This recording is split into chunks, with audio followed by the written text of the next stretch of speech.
Despite popular opinion, Origin's forthcoming game System Shock is not a Doom clone. Designed by Looking Glass Technologies, this game has more in common with the Ultima Underworld series than it does with its popular line of first-person shooters. The emphasis in System Shock isn't on arcade-like combat, but on exploration. Of course, no one said there wouldn't be anyone around to give you a hard time. You are a hacker who is forced to do something to Shodan, an awesome AI computer controlling a space station called the Citadel. As payment for this favor, you are fitted with a neurojack that allows you to plug your brain directly into a computer network. This surgery, however, requires 6 months in cryogenic suspension. On awakening from this healing sleep, you discover that you are the only human being still alive and unchanged on the station. The entire station is now under Shodan's control, and it's turned the science station into a futuristic version of the Texas Chainsaw Massacre. Shodan doesn't like people, and since you're a people, you can expect him to present a lethal challenge.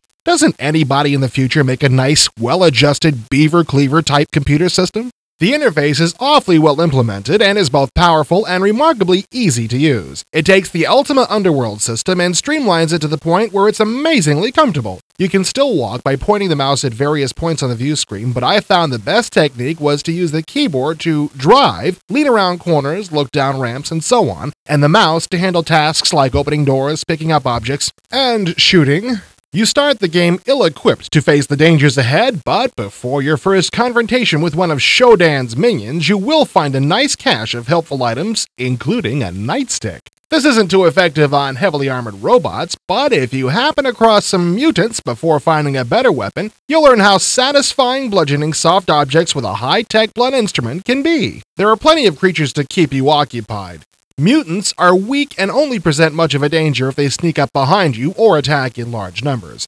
Cyborgs are more of a threat since they can shoot at you and will take a few pops with a pistol to kill. Hoppers are well-armored robots and are best dealt with from across the room.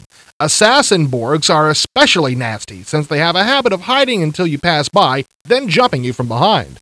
Shodan controls the entire facility, but you can fix that. Security cameras are your enemies since they track your movements for Shodan. Destroy them and you weaken the computer's hold on some of the station's systems. You can also jack into cyberspace to increase your security clearance and open some previously impassable doors. If you stay online too long though, Shodan will pull the plug and your physical body will be in for some system shock of its own.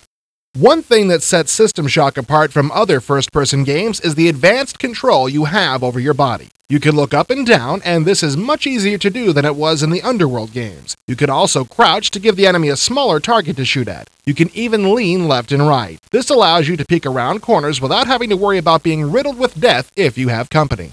System Shock's story, except for the somewhat cliché computer gone berserk element, is pretty original and cyberpunk enough to be interesting. You know you have to defeat Shodan, but how? The previous inhabitants of the station have left behind data log entries along with the corpses and body parts scattered around. Collecting and viewing these will give you an idea of just what Shodan is up to and what you should be doing. You'll even get the occasional message from Shodan itself. Exploration.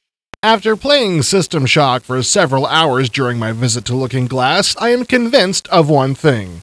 My life will not be complete until I collect every object, smash every room and corridor, smash every security camera and most of the video screens, waste every creature, and gnaw on Shodan's power cable with my own teeth. Thank you, I feel much better now.